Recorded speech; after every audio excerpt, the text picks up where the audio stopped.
Welcome back to the latest edition of Treaty Talk, the first of 2021. Just for myself, I'd like to wish all the people watching or listening and all the followers of the page just a happy new year. I suppose it hasn't been the perfect year to start so far. We're only 8 days in, but there seems to be some bit of positives. And Matt, you will provide your own happy new year and some positive updates for us to start off the year. Yeah, Jack, I'd like to join with you there in wishing everybody that tunes into this medium and this page a very, very happy new year. I know it might be a bit ironic in saying happy new year given the circumstances and the backdrop coming into the new year. But look, there are so many positives out there, and we just have got to stress the message again, like that bringing an end to this scourge that is the pandemic is essentially all within our own hands. Like if we stick to the regulations, if we do what we're told, carry out what we're asked to do, together we can suppress it. And unlike the previous lockdown, when there was very little light at the end of the tunnel, or only a second surge looming, now the surge is that we have a vaccine. And like the good news this very Friday morning, coming from Pfizer, in that the studies they have carried out in the new variant of this coronavirus, that their vaccine is absolutely protects against it. So that is very, very good news, coupled with the good news that is coming from Brussels, from Ursula von der Leyen, where the EU have entered into a contract to purchase a further 300 million doses of the Pfizer vaccine, bringing in total the Pfizer input to 600 million. So, and if we get our slightly over 1% share of that, that ensures that we get 6 million doses of the Pfizer vaccine, and that will inoculate 3 million people, which is well over half the population. And that is not to count the further vaccines that will be coming on, like the 800,000 doses that we have been committed from Moderna, which will be rolled out before the end of this month. So look, there are a lot of positives there, but to make it happen, it's all within our own hands. And like if we stick with the regulations and stick with the guidelines, do what we're asked, I think we can make this happen sooner than later. Now, the one thing that it certainly has created is further uncertainty, and certainly further uncertainty in terms of what's going to happen with Gaelic games. Like inter-county teams were originally scheduled to be allowed come back for collective training in mid-January. That has now been deferred until the end of January. The coming back in the middle of January was to lead to the commencement of the national leagues towards the end of February. So it looks as if that will be put back again. So look, the whole situation is very, very fluid at the moment. But if we really want this thing to happen sooner than later, as I say, I stress again, it's all within our own hands. Yeah, and I'll stress that as well, that it is within our own hands, just for people to, if they can at all possible, stay at home and just for a few weeks or a few months, I suppose. We did it last year, we can do it again. There's some positives, as you say, with the vaccine. There's a lot of uncertainty, as you said, but please God, last year, the year started out brilliantly with Munster, or Limerick winning Munster honours in January, and then by March we had no game. So hopefully this year we will probably have a poor start, and then we can fire into the J in hopefully around March time. We've no pre-season tournaments this year. They have been abandoned anyway for this year, and you just wonder, have they been abandoned or have they been suspended indefinitely? Because if the new split season is to come in, it'll be interesting to see what the configuration of fixtures will be. But the McGrath Cup, unfortunately, from a Limerick point of view, who would be defending it, and the Munster Senior League, which they would also be defending it, they're certainly on hold for the moment. And like, there is a school of thought out there, like that these competitions, in the context of the county versus club conundrum that these should have been abandoned anyway. So it'll be interesting to see what future these competitions have, if any. Yeah, and I'd say it's probably edging towards the latter, that there probably won't be a future from. I think there is scope to play on, but probably too congested now with the likes of Fitzgibbon and Sigerson. But I suppose this is a debate for another time, Matt, when we have normality, which they probably won't be till the 2022 season, if not 2023, that we can actually look at these with a clear mind and an open calendar. But for today, we're going to look back on the 2020 All-Stars for the hurling. It's crazy to think it's not even a month since Limerick won the All-Ireland on the 13th of December. Brought into an incredible season for Limerick, and just to pay tribute to those players that they probably won't get the All-Star banquet they deserve. We were talking about it beforehand, that you would imagine there won't be an All-Star banquet unless it's after the season, which doesn't really seem that likely. But there was so many Limerick players that put their hands up, and we're going to pay credit to everyone throughout here to put their hand up. We'll go through it 1 to 15. We'll probably talk about people that are looking to miss out. I don't know your team. You don't know my team. We'll settle on a 15 by the end of it. But I suppose we'll start in goals. And Jack, if I had my way, I'd go for 15 Limerick. Well, look, to be fair, I imagine that's not what's going to happen. What we have to do is crystal ball and second guess what might happen. Yeah, and look, to be honest, with the Limerick setup, you could probably look for 17 names probably with the players that played this year. But absolutely. How do you choose between Peter Casey and Seamus Flanagan that have kind of played equal time and gave equal effort? But look, we'll start with number one, and I don't know who you picked, but I'd be mad. I'd be crazy if you didn't pick who I'm picking. So I'll leave it off to you there for the goalkeeper. Yeah, well, my thoughts on that are known, and you know, all metrics support it like this. There's going to be an overdue first All-Star from Nicky Quaid. There's no doubt at all about it. Like, tell me a goalkeeper. This is a simplistic look at it. Tell me a goalkeeper that has kept a clean sheet in a Munster final, an All-Ireland semi-final, and an All-Ireland final. Go back through the records. There are very, very few. But that's only a small part of Nicky Quaid. It's his overall game, his overall influence at the back, and above all, which is now legendary, his puck-out ability and what it does for Limerick. I think there's going to be very little debate anywhere about who the All-Star goalkeeper is this year, and for me, it's just a shoo-in for Nicky Quaid, in my view. Yeah, and I'd agree with that. And look, I suppose Stephen O'Keefe is the obvious other choice for helping Waterford to the final. And Stephen O'Keefe had a great year by any standard, but Nicky Quaid was flawless. Was he really? Was there any mistakes made? His puck-outs were immaculate throughout the year, and as you said, 3 consecutive clean sheets. You can't really go with anyone else, can you? Yeah, but the 3 biggest games of the year, he kept clean sheets. And when he was called upon, he produced the goods. But it's the sheer consistency of his puck out and what he brings to the team. You know, it's just absolutely phenomenal. Like, the nearest contender is Stephen O'Keefe, who has since departed the inter-county scene, who is taking a break for 2021 and will not be part of the Waterford setup. But that should not prejudice what happened for his performances in 2020 when he was outstanding with them. It's very, very hard to make a case for Stephen O'Keefe as against that of Nicky Quaid. I'm going for Nicky Quaid without a doubt. Yeah, and I'm the same with you, Nicky Quaid. Pencil in number one. I suppose we could write it in ink. He's not going to be not selected. I suppose at 2, the choice is as obvious. It's another Limerick man going for a 3rd All-Star, and he's just at the top of his game. Sean Finn, I'd imagine you went with there. I did, of course, yeah, with Sean Finn. No doubt at all about it. And when I knew I was coming on this, I was just reflecting on it and reflecting on the year. Like, Sean Finn had an outstanding year in 2018 and again in 2019 and was duly rewarded with an All-Star.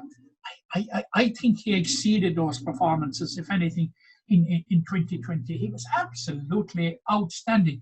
And we've said this here before, that when John Kiley at the start of the 2020 championship was confronted with replacing 2/3 of his full backline. The only ever present, the only survivor was Sean Finn, which heaped in the circumstances far greater pressure on Sean Finn. And by God, how he responded to it. I think, like Nicky Quaid, I think there is absolutely no contest for right cornerback. It has to be Sean Finn. And like I was very happy in the aftermath of the All-Ireland final. When they were selecting the Sunday game team, when Jackie Terrell went as far as saying that not only was Sean Finn the best cornerback in the country, but the best defender in the country, and I would agree with that. Yeah, and Terrell even further on to his Hurler of the Year categories, and we'll get into that in a while, but Sean Finn and Nicky Quaid are two that'll certainly be in the mix. And just for a defender and goalkeeper to be in that talks just shows where they at in their game. And I suppose Finn, obviously, I think it's only his fourth year with the inter-account in the senior setup. Like, comparing him to other Limerick cornerbacks we've seen down the years, he has to be up there already, even though his career is so young. Yeah, absolutely. It's incredible, like to think about it. That here is Sean Finn. He's scarcely 24 years of age, and he has 2 Munster minor medals. He has 2 Munster under 21 medals. He has 2 Munster senior medals. He has 2 All-Ireland under 21 medals. He has 2 All-Ireland senior medals. He has 2 All-Stars. Like, this is a phenomenal collection. And that didn't happen by accident. He was one of the cornerstones of all those victories. Make no mistake about it. Yeah, he was. And I was actually just going through, I was doing a piece there myself on just all the achievements, all Limerick players, and all you've said there, he has a Fitzgibbon Cup medal with UL as well on top of that, and he has the Premier Intermediate Championship with Bruff. I think he lined out in the forwards back in 14 when he was only a 19-year-old. Like he can That's right. He was playing corner forward and playing corner forward in the Munster final when they were surprisingly beaten by Cappoquin. You know, and he certainly was unlucky on a particular day in which they held Cappoquin scoreless in the second half. Yeah, he can do it all. And one more thing about Finn is, look, it's all well and good keeping your man scoreless, but he always picks up the opposition's leading man, especially this year when he had Barry Nash, another corner who isn't actually a cornerback, and to do that so consistently and keep the other team's star man scoreless so often is just an incredible feat. Yeah, that's the point I'm making. When John Kiley was confronted with that, with the absence of Richie English, and then the belated absence of Mikey Casey, suddenly a lot fell on the shoulders of Sean Finn and how he responded to it. Absolutely magnificent. Yeah, and a third All-Star is incoming, another one that is no doubt really. At fullback, I suppose there's probably 2 main names in contention for the fullback spot that you probably would have heard. It's either Dan Morrissey, who settled so well there, or Dahi Burke, who'll be going for a 5th All-Star fullback. Did you pick one of those lads, or did you go for someone else? No, I didn't actually. I narrowed it down to 3. The two you said would be the forerunners, and I would give a shout out for Hugh Lawler of Kilkenny, who I thought had a very, very good year. He's a young player, and Brian Cody's on record as rating him very highly, and he certainly has reason for that. But what I actually did when I was reflecting on the full back line, rather than pick one or the other of Dan Morrissey and Dahi Burke, I picked the 2. And I opted for Dan Morrissey at full back for his 2nd All-Star, and I opted for Dahi Burke in the left corner for his 5th All-Star. Yeah, and just on that now, we'll say Dan Morrissey is a known as a fullback and Dahi Burke is an out-and-out fullback. How come you picked your handman at fullback? Yeah, but full credit to him. I suppose if you were picking one or the other, for sheer consistency over 5 games, you would be picking Dan Morrissey. And yeah. I think another factor that feeds into it is his adaptability. And you said it there when you said about Dahi Burke being an out-and-out full-back. Dan Morrissey slotted into the full back line in the absence of Mikey Casey.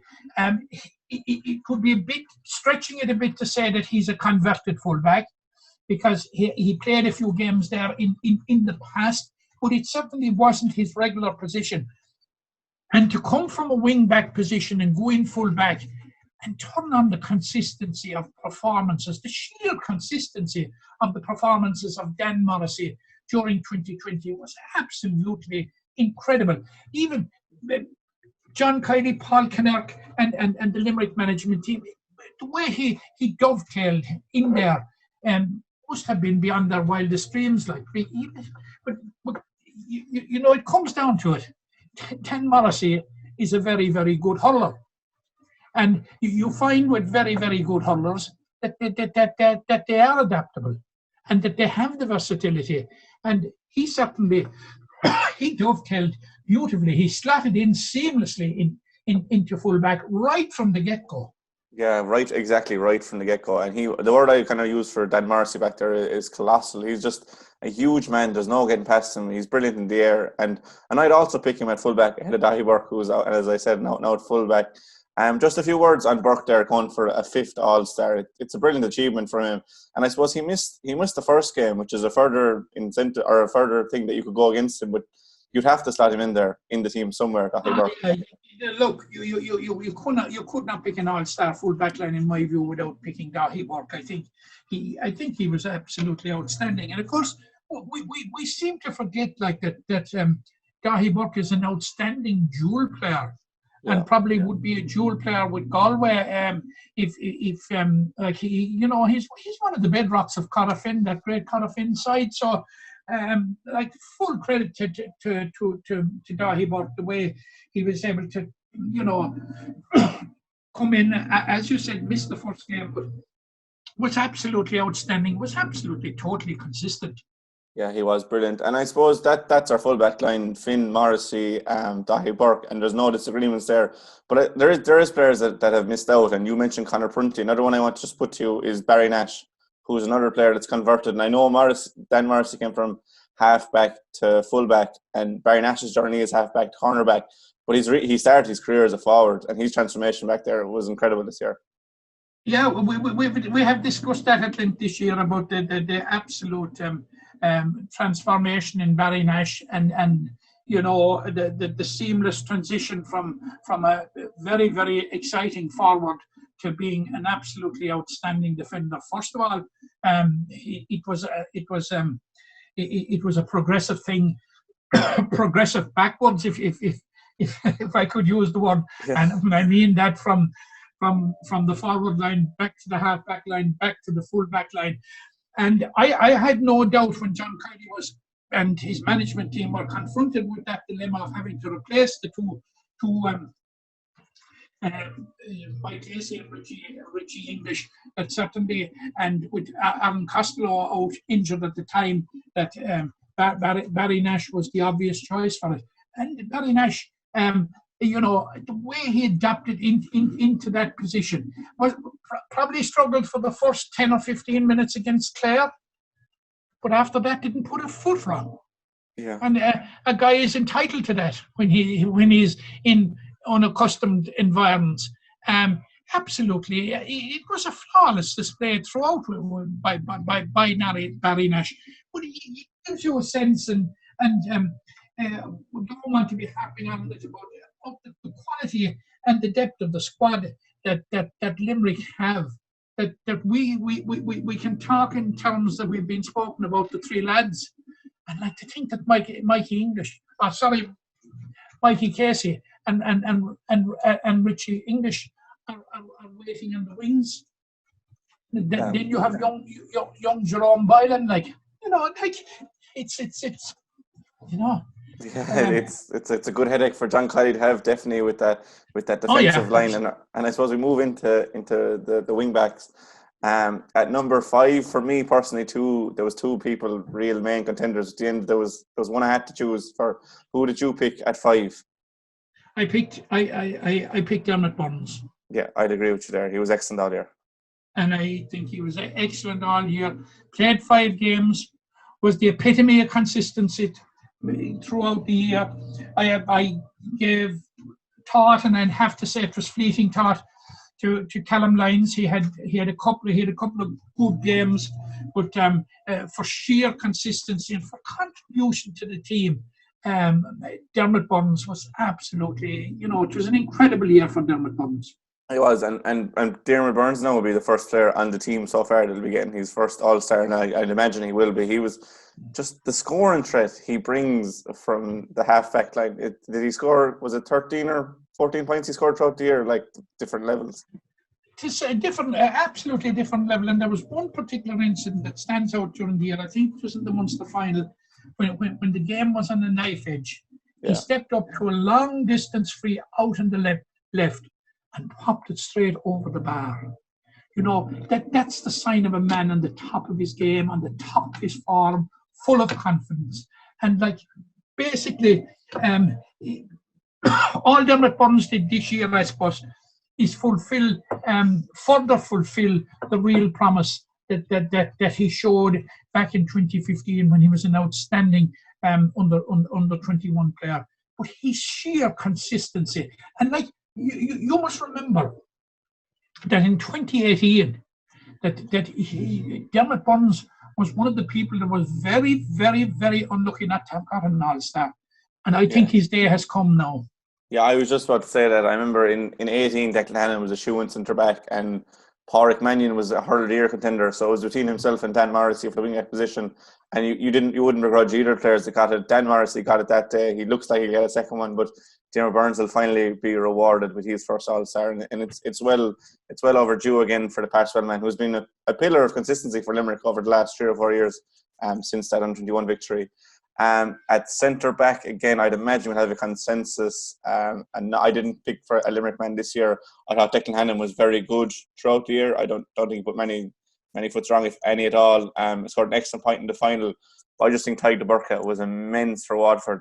And I don't think his injury had a huge bearing on that Ireland final, but I think it would have been a closer game if he had stayed on the field for longer.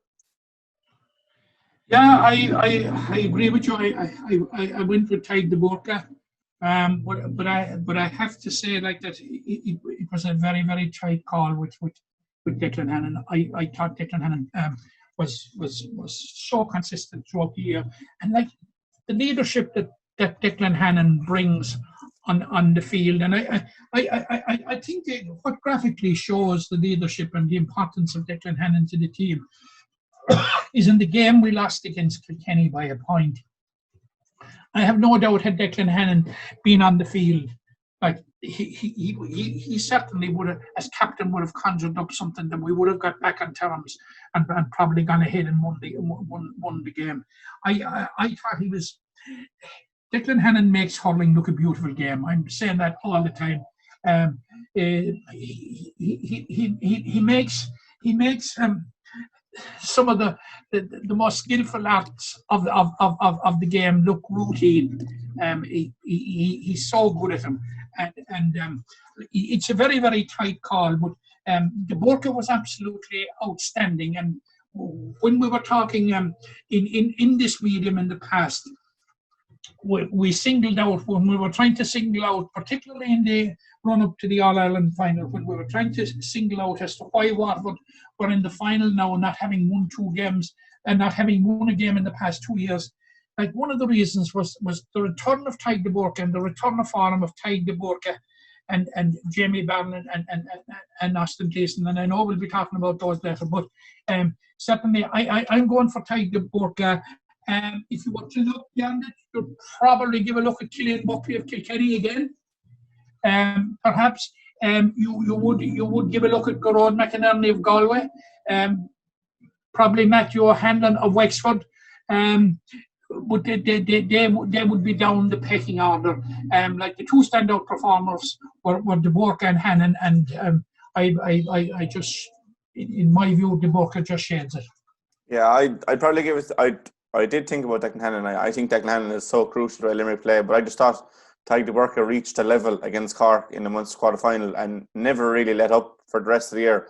I think the only player that kind of laid a glove on him, which is weird for a centre-back that you'd imagine David Owen defending, but he was under the forefront so much. But I think Cian Lynch going in there in the Munster final towards the end of the game really kind of quietened the Burka. And again, they kind of started that way in that Ireland final, but I'd have to give it to the Burka, not only for his performance, but he's come back from 2 serious injuries and looks like he'll have to come back from a third one.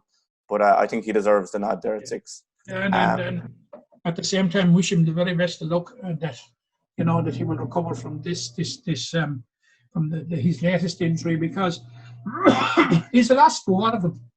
Huge loss to Waterford, but a huge loss to the game of hurling. Yeah. The game of hurling needs its best performers, and we all need to see our best performers. And Tadhg de Búrca is one of those. And we really want to see like a Tadhg de Búrca on the field, doing what they do best, playing hurling at a very high level. Yeah, and I suppose just on him and Hannon, just the last thing I'll say is they're 2 completely different centre-backs. De Búrca is probably more mobile, probably gets up the field more, probably goes back a bit more, but Declan Hannon then is your prototype quarterback, centre-back, and just fascinating battle between the two of them. And hopefully the Burka will return from injury and we can see it again in 2021. But moving on from centre-back, the last wing-back position, and again, I think it'll be fairly unanimous who gets that wing-back berth. I think there's no question who will be the left half back. It has to be Kyle Hayes. Has to be. Looking around the other counties, is that a serious contender? Pádraig Maher certainly hasn't had his best of years. Brendan Maher, hasn't either. And I'd say in defence of Brendan Maher, he had such a long spell between the All-Ireland, winning the All-Ireland last year, and being so instrumental in helping Borrisoleigh get to the All-Ireland club final. It obviously took its toll on him, but he certainly wasn't as effective this year as he has been in previous years. And equally so, Pádraig Maher. And it's looking around the other counties, you could make a case for Mark Coleman of Cork. Mark Coleman certainly recaptured to a degree the form that he showed 2 or 3 years ago when he first came on the Cork side. I thought Mark Coleman had a very, very effective year for Cork insofar as that they had a year. I think he would probably be the nearest contender to Kyle Hayes, but I wouldn't have any doubt about it. For me, it's Kyle Hayes. Yeah, Mark Coleman was the only player I kind of give any bit of consideration to outside of Kyle, but I mean, that All-Ireland final performance alone is otherworldly considering he started the year at centre-back. He was moved back to wing-back then for Tipperary inside in a storm. Was excellent there, and again, hasn't really let up, just improved. And it goes back to that, what does John Kiely do in 2021 with, I suppose, 8 or 9 doesn't fit into 6, but I can't imagine you move Kyle Hayes from wing back after this year's performances. No, it would be very, very, very hard to see it. But it would be as hard to see that now as to second guess John Kiely and his management team as to what they might do. But as I've said here in this medium for the past, whatever they'll do, it will be right. Yeah, and just on we picked two Limerick lads in the wings there to either side of Tadhg de Búrca. Just what's the main differences between Burns and Kyle, and what makes them both so good at what they do, essentially? Yeah, well, you see, it's the type of game that they play, and you can see about that. Both of them are keen to get forward, like Kyle Hayes, and was spent a lot of his career playing up front, and they're an additional part of the armoury, but plus they're huge men, and anything that's going to drop around that area. Burns, they're both quite competent in the air, and it's very, very hard for the opposition if they have for a half forward line playing against them to get the type of possession that they would hope to with those two boys around. It's not an option for the opposing goalkeeper to be poking the ball into their area. Yeah, it definitely isn't it, I suppose. Then outside of Hayes and Burns, you have Morrissey at fullback, probably touching 6'5". Declan Hannon is no small man himself, probably about 6'3", 6'4". Barry Nash is 6'3", 6'4" as well. Sean Finn is probably the smallest of the lot, but you definitely want to be battling against him. So and you've Mike Casey, Rich English to come in, Jerome Boyle, and you said you've Colin Coughlin down the line. That's just huge men in the Limerick defence. Just on this All-Star team so far, we've had Nicky Quaid in goals, unanimous, Sean Finn, Dan Morrissey, fullback, Dahi Burke, Dermot Burns, Tyke Burke, Kyle Hayes. The first 7 kind of went very smooth, Matt. I hope we don't run into yeah, we are, and I suppose we move into midfield, and I suppose there are only two berths up for grabs. For me, it came down to 3 men. It came down to Cian Lynch, even though he played a lot at centre forward. Cian Lynch, William Donoghue, and Jamie Byrne. Were you on that kind of same line of thinking? No, I wasn't. Well, I was on those 3, but I had 4. Yeah. Yeah. I had Cian Lynch, I had William O'Donoghue, I had Jamie Byrne, and I had Tony Kelly. Okay, I've Kelly further up the field. I know he was named in midfield, but I kind of played him further up. He's about. And I put an awful lot of thought into it, and the first one that I eliminated was Jamie Byrne. Okay. Because I didn't think he had a fantastic game against Cork.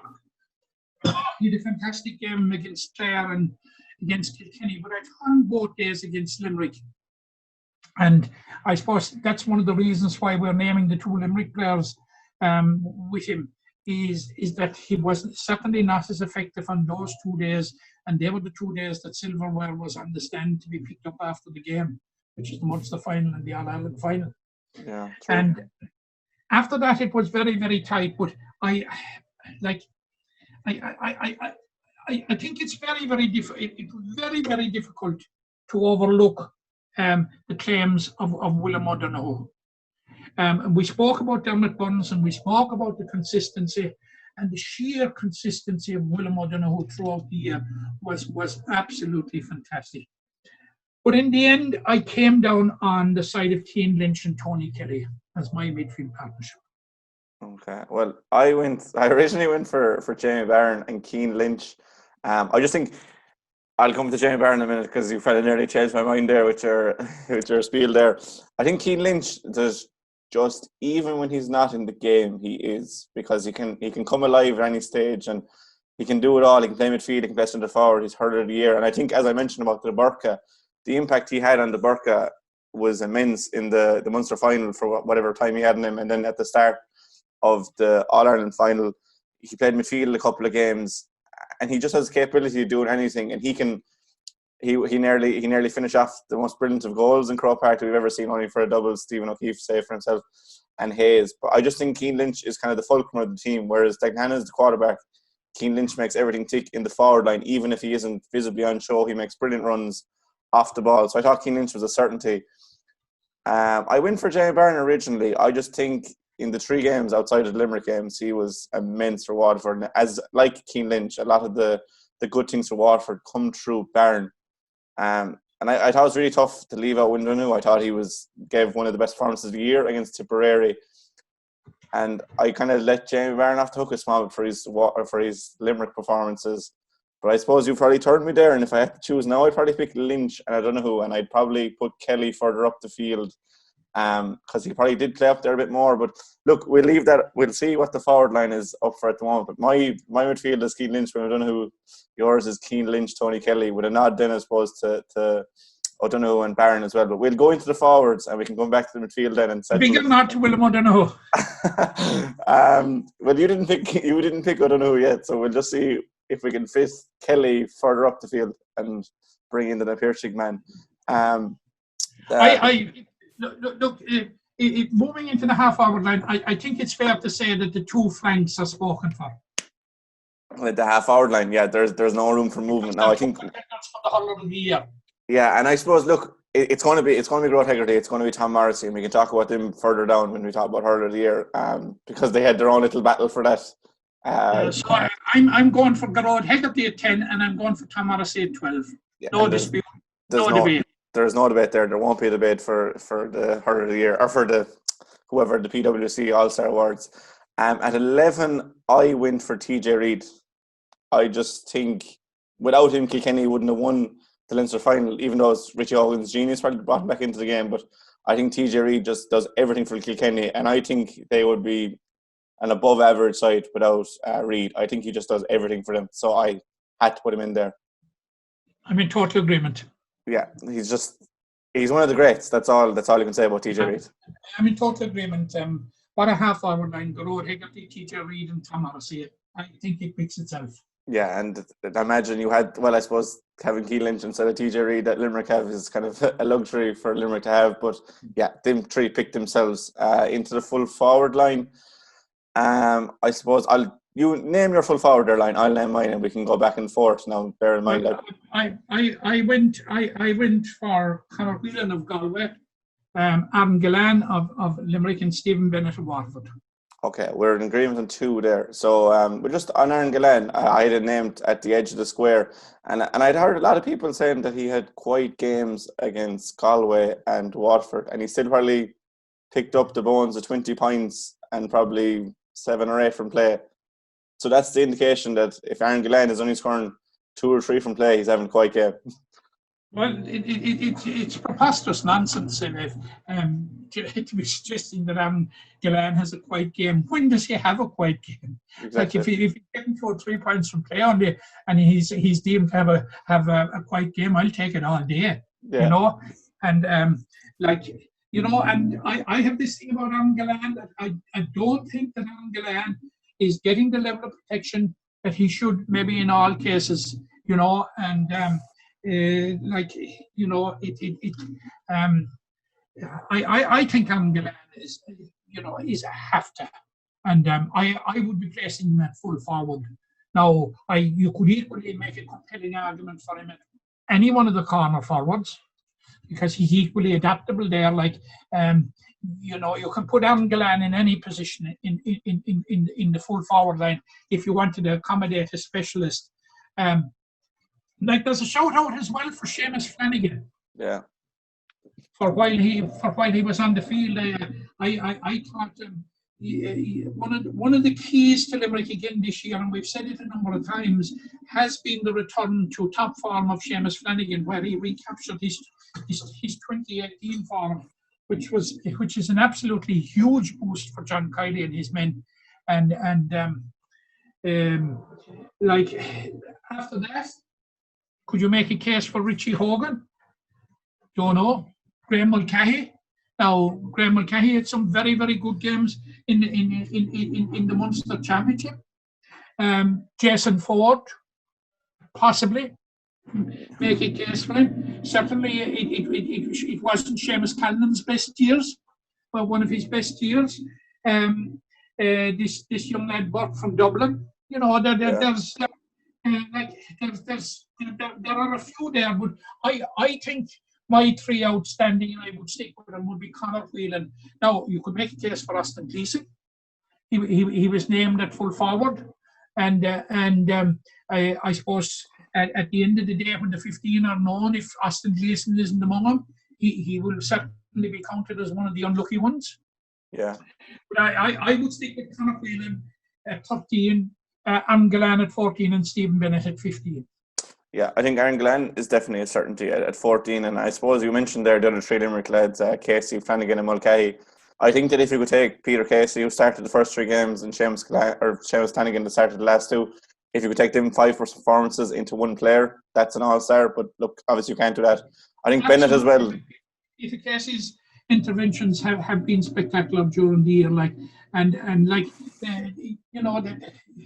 You have a fallback situation always if things aren't going well. If you have Peter Casey in the bench, and what a fallback it is to have, to have that level of talent, a player of Peter Casey's caliber, and what he brings apart from the scores is all action and the work rate he brings, and he put him in corner forward. He's your first defender. Yeah, and look, you can talk all day about the Limerick ones. We'll stick with the other ones. We've Glenn penciled in.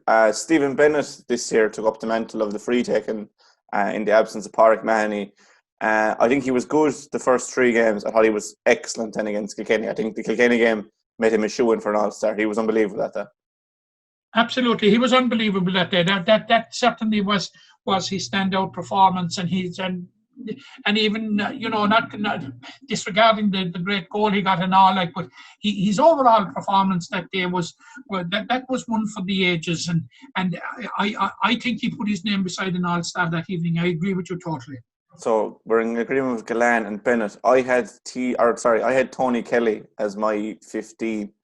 And I suppose I put him there, and I know, look, this is where you pick your 15 players ever. I put him there because the way the game is going, you probably more than likely have two inside men.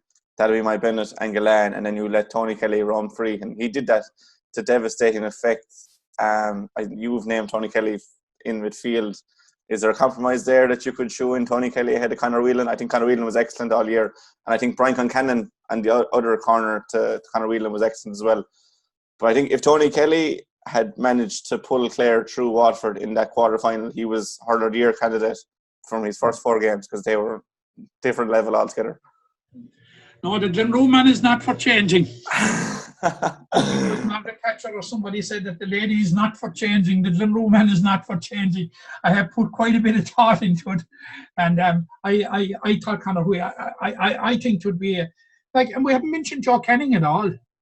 Yeah, but I suppose Joe Canning falls into that half forward line that has no consideration other than the 3 we picked, and that's fair as well. I honestly think Conor Whelan had a fantastic year.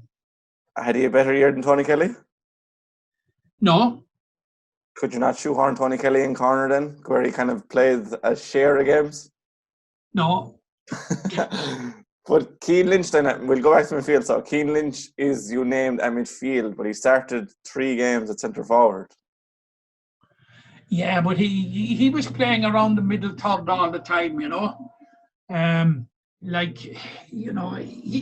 Keane Lynch is an out-and-out midfielder anyway, isn't he? He just putting him in centre forward only showed his adaptability. Keane Lynch could play anywhere. Keane Lynch to me is like Declan Hannon. An awful lot of what he does is taken for granted. Yeah. Like he does something spectacular and they say, sure, that's only Keane Lynch. Like that's par for the course with him, but his contributions have been immense. I would not be for changing Keane Lynch from centre field.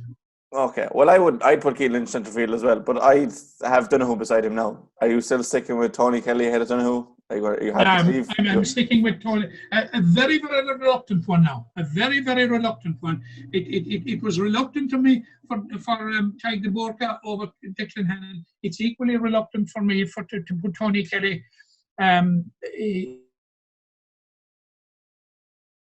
in ahead of Willem O'Donoghue at midfield, because because I think there were compelling arguments for more specialist people in the full forward line than Tony Kelly. Like if you think of Tony Kelly, you don't immediately think of him as being a full forward line man, do you? Not really, but I think it falls into the Keane Lynch that his versatility. Like I don't think he played midfield very often. Tony Kelly this year, I know he was named there, but I don't think he played there very often. I think Carl Malone kind of went back there, and Tony Kelly got a free role as well. I could see from the Clare games that I saw, but I don't think you're for budging anywhere, regardless of how good my argument goes. No. We'll probably have to disagree. 14, didn't we? Sorry? We agreed on 14. Yeah, we'll agree on 14. And look, you made a compelling argument for William Donoghue that I actually put him into my one team. I didn't have him in there. I think Lynch and Donoghue. I thought Barron was excellent, but when you put it that way, that he couldn't get round Donoghue, then I suppose Donoghue has to go in there ahead of him. I'm putting Tony Kelly in as an unorthodox 15, if you want, a kind of corner forward that is free to do what he wants. He'll have the half forward line of Hegarty, Morrissey, Reid, winning all the ball. He probably won't get any ball. Gallan and Bennett will probably be starved with the 3 half forwards. They'll probably just score on their own. But 14 or 15 isn't bad to agree on. No. If you had to pick one player, so Matt, that you left out of your team that is most unlucky, who would you head towards? I know you mentioned Gleeson quite a share. Is he the man? Willem O'Donoghue. Oh yeah, yeah. I suppose. And I suppose it's probably 2 years in a row for Donoghue. And having said that, I've given my opinion of what the team is. I'm hoping that Willem O'Donoghue will get one. Yeah, and I think 2019. What was the midfield pairing? I can't think of that. Do you know what the midfield pairing was off the top of your head? Oh, Noel McGrath would have been selected. I'm not sure, but William Dunne was very unlucky last year for his 2019 performance, not to get one. He'd be highly unlucky again. I suppose just with two players in there, in the forwards, there's probably more room for manoeuvre, and in the backs probably as well midfield. But William Dunne, I suppose, is the man. I put him in my team, so I won't have to think about that. I think for my team, I think Callum Lyons was excellent throughout the year, and I just think anyone other than Burns and Hayes that he's competing with, he gets in. But how do you compete with him? Yeah, well, I would Mark Coleman would be one that I would have. I know a lot of people would argue that perhaps Patrick Horgan should be in there. Yeah. But I think if there's a Cork player unlucky, I certainly think it's Mark Coleman. I thought he had a very, very good year, in the games he played. An excellent player, and another player that I would consider unlucky as well would be Cathal Mannion of Galway. I thought he had an excellent. I thought he had an excellent year, and he certainly was a loss in the All Ireland semi-final to Galway. There's no doubt at all about that. But we could talk forever about those that were unlucky. Maybe at a push, one could speak about Desi Hutchinson and whatever, but maybe he wasn't consistent enough. Stephen Prunty, as you said, Callum Lyons, like there are Conor Prunty, Callum Lyons, like there are a number of hard luck or near misses cases there, but I'll tell you the array that we narrowed it down to, and I suppose we will be pretty near what it will eventually be. How near is another question, but it's some array of talent when you see them written down together. Yeah, it's an incredible array of talent, as you said. I suppose even though it's an individual award and all-star, it kind of does come down to a lot of how far your team goes. You say the likes of Mark Coleman, Patrick Horgan, even the Clare contingent, there's no Tony Kelly on them. If your team doesn't go that far, you have no real hope for an all-star. And I suppose it goes against what the all-stars are. But I suppose the best players get the best team to the final, and the best team wins out. And that's why I have 10 Limerick players in my team now. You have 9, and it's just an indication of how strong Limerick are at the moment. Absolutely. And long may it continue. Long may it continue. It's something we'll never get tired of, Jack. Oh, definitely. I was thinking that myself. I watched, in the meantime, I've watched both finals, the 2018 final and 2020 final. And obviously, 2018 with the fans, and you could see the emotion, and you could, after the game, the pundits talk about how good Limerick were to win after 45 years. And the narrative has completely shifted in the 2 years since. I suppose Waterford were darlings of the nation this year. But certainly from a Limerick point of view, if Limerick were like the Dublin footballers, you wouldn't mind it in the slightest. Well, Limerick dispelled 2 myths by winning the All-Ireland, Jack. First of all, they dispelled the myth that they were a one-team wonder. They've won 2 now in 3 years. And they also dispelled the narrative that was going around that the round-robin Munster Championship format suited Limerick. Now they have won it in the round-robin, and they've won it in the knockout. So all those arguments are gone to bed for good. Yeah, they can do it all. This Limerick team, and they can come up with it. They can come up with another format if they like, and I think we have the team to rattle it. And I think not only have the team to rattle it, I think the Paul Kinnerk and John Kyle, there's no 2 better men to face into a different structure as they have done in 2 of the last 3 years. Well, I suppose in 3 of the 4 years, John Kiley has been involved. In 2017, you had the old format, 2018 round robin, 19 round robin, and 2020 then with the truncated championship. So they're throwing everything at John Kiley, and he keeps coming up trumps. I suppose for our teams, so just run through them one last time. You have Nicky Quaid in goals, Sean Finn, Dan Morrissey, Dahi Burke in the full back line. You have Dermot Burns, Tyga Burke, Kyle Hayes is the wing back line. In midfield, we couldn't settle. You win for Tony Kelly and Keane Lynch. I win Keane Lynch and William Donoghue. Donoghue and Lynch are the only differences in our teams. Or Donoghue and Kelly, you have in midfield. Half-forward line was the most unanimous. of a line you'll ever want to come across. Hegarty, TJ Reid and Tom Morrissey. And full forward line, we both had Stephen Bennett, Aaron Gillan. I had Tony Kelly in there. You had Conor Whelan. 14 on 15 isn't too bad, Matt. I suppose we're looking to go on to the individual awards just for a minute. Young Hurler of the Year, I'm unsure if the award will be given out. I don't know what the criteria is, but if 23 is the criteria, or well, I suppose Kyle Hayes is only 22, I think. It has to be Kyle Hayes if he's still underage, which I'm unsure if he is or not. Yeah, well, if he's underage, it has to be Kyle Hayes. I don't know, as I say, I don't know what the age cutoff is like yourself, and I'm not sure of who the other contenders might be, and were he to get it, would he become the first player to get the Young Hurler of the Year for a second time?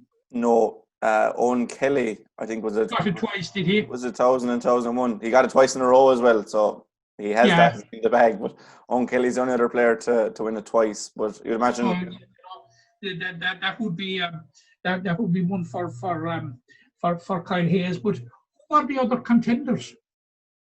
Yeah, with the age criteria, I'm unsure. Kyle is 98. He won't be 23 till this year. I don't think his birthday is until the middle of the year. I don't really know who else falls into this. Callum Lyons is 97, so again he's a year older. Yeah. I can't see past Kyle Hayes. There was no, I suppose it wasn't. Mark Coleman.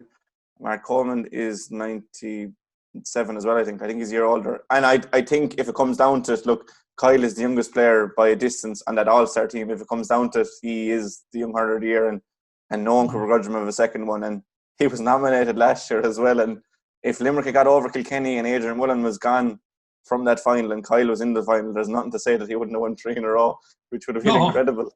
Could have been incredible, absolutely. Kyle Hayes is our Young Hurler of the Year anyway. And an All-Star. I suppose in 2018 he didn't have that All-Star to go with it.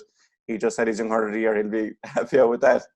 And then Hurler of the Year, how many candidates did you come up with for Hurler of the Year? I narrowed it down to 3. Who were your 3, so? And surprisingly, they're all Limerick players. Same as myself. Gearóid Hegarty, Tom Morrissey and Sean Finn. Yeah, I'm the same thinking with you. And look, I don't want to read into your mind too much. I think Sean Finn will finish 3rd in that list. But again, you can't help but talk about the Bruff man and how good he's been. For a cornerback to be nominated for Hurler of the Year, it's probably the least glamorous position on the pitch. But you'll have players. I know in soccer, Jamie Carragher was giving Gary Neville a hard time about becoming a full back. No one grows up, but look at Trent Alexander-Arnold and Andy Robertson in the soccer that everyone wants to be like them. Sean Finn is kind of like that in the hurling. You'd love to be a cornerback like Sean Finn. I came down. Look, it was a tight call between all 3 for different reasons, and like it is very simplistic when you're picking out a player of the match or anything, to look at scorers or forwards and see what's after their name. It gives a justification for a selection immediately, a ready-made justification. And very, very often we tend to overlook the contribution of defenders. And like the contribution of Sean Finn has been absolutely immense. Like we just cannot speak highly enough of it. But having reflected at length on it, and you're right, it was, when it came down to it, it was a very, very close call between Gearóid Hegarty and Tom Morrissey. And I would go just marginally for Gearóid Hegarty. Yeah, I'd be inching towards Gearóid Hegarty, and I'm unsure if it's all the talk about Gearóid Hegarty as well would have me leaning towards it. And as you said, it comes back to that scoring again, 20 points versus Tom Morrissey's 17. He edges it there. He's probably a bit better in the air, but Tom Morrissey's assists kind of go under the radar. They do. And the one thing the big one for Tom Morrissey for me, Tom Morrissey had a very, very disappointing Munster final by Tom Morrissey's standards. And he was called ashore.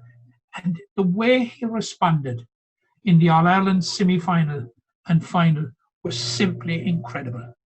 Yeah. Was it 12 points he got between the two games? All but one from a free? He got 6 and 11. He got in the and one Yeah. with the free. But you have to consider in the semi-final against Galway, he got the first 2 and he got 3 out of the last 4. He did. So when the game was in the Limerick were down 7-2, and there were 2 Morrissey points. That speaks that speaks absolutely volumes for the character of the man that is Tom Morrissey. Yeah. And did we need him to do this? We didn't. We saw to convince us about it. We saw what he did against Kilkenny in the All-Ireland quarter-final in 2018 when we fell behind to the Richie Hogan goal. It was Tom Morrissey that dragged us by the scruff, or dragged the game by the scruff of the neck at that particular. It gives you a sense of the character that Tom Morrissey is. Now, Tom they'll both be getting, hopefully, if they're first All-Stars. Tom was unlucky in 2018 not to get an All-Star. And he certainly would be getting an All-Star, but it's a very, very close call between them. I'm going for Gearóid Hegarty, but only just. Yeah, and again, I'll lean towards Gearóid Hegarty. We'll talk about Hegarty in a minute, because I'm sure we haven't really talked that much about him. It's been more about Tom Morrissey. But I remember you mentioned there the 2018 quarter-final against Kilkenny, and on the way up to Croke Park for the semi-final against Cork, I was just chatting to one of the lads, and I said, my hurler of the year so far is Tom Morrissey, and they thought I was mad. And I suppose he was quite enough in that semi-final, and outside of the goal against Galway, he wasn't. Well, I suppose for an average player, he was excellent. But for Tom Morrissey standards, he was quite enough. But and I think he was unlucky that Limerick system probably cost himself and Hegarty an All-Star in 2018, because on the merit of their play, they were All-Stars. But I suppose they're just what they do is unseen because of the Limerick system. But this year, they'll both be rewarded, and Tom Morrissey deserves the hurler of the year. But he swing forward, a partner will get it. And for a junior hurler, I suppose he wasn't junior this year, but Gearóid Hegarty to be a junior hurler this year, to get hurler of the year, it's an inspiration to all, really. And it's an inspiration to all, and it's an inspiration, to fellas in every club around the country. But it's also testimony to John Kiley and Paul Kennard and their backbone team, that they're prepared to scour the county for the best of the talent. And they don't care what level you're playing at club level. If you can do a job at inter-county level, you're in. Because there has been a suspicion over the years that if you're not playing at the top level at the club, within the club and scene in your county, that your chances of playing for the county team are drastically lessened. But it would be phenomenal. Pats, of course, were unlucky to be relegated, and full credit to Gearóid Hegarty. He has stuck with St. Pat's. I have no doubt that there'll be other clubs looking in his direction, but he has stuck with his club, and he's one club man, and it'll be a great honour for Gearóid Hegarty if he is named hurler of the year, and indeed a great honour for St. Pat's. And I think very few people will begrudge it to St. Pat's and to Gearóid, because St. Pat's on a daily basis have to defy the odds, to keep promoting Gaelic games in that part of Limerick City, and they have done so steadfastly. Against the avalanche of rugby that was there, down through the years, and full credit to one of the old clubs of Limerick, one of the great clubs of Limerick, and what a fitting reward, or what a fitting finale to 2020 if one of their number was named hurler of the year. Yeah, and he's a credit to his club, a credit to Limerick, and we're very lucky to have him, and very lucky to have this current crop as a whole. Absolutely, and it's a credit to himself and to his family, and Gearóid is one of those. He's a role model. There's no doubt at all about that. In everything he does on the field and off the field. Thoroughly deserved Grode Hegarty Hurler of the Year for 2020. Before we go, Matt, there's no way I can budge you to get William Dunhu into your team. And Roman is not for changing. Okay, we'll leave it at that. I suppose it'll be he's in my team. I suppose we please I God. would love to have William O'Donoghue, and I hope that I am wrong that William O'Donoghue is in the team. But what we're doing is we're crystal ball gazing as to what might happen. Yeah, we'll see. We'll see who. There's only going to be one position that me and you will be looking for to see who has the upper hand for 2021. But please God, I know it's uncertain at the moment. We'll have inter-county hurling around the corner soon enough. But until then, we'll be back next week, and I suppose we'll probably do more like these. It'd be more looking back until we know when we can look forward. But many thanks to you, Matt, for a very enjoyable podcast. You're welcome. Welcome, Jack.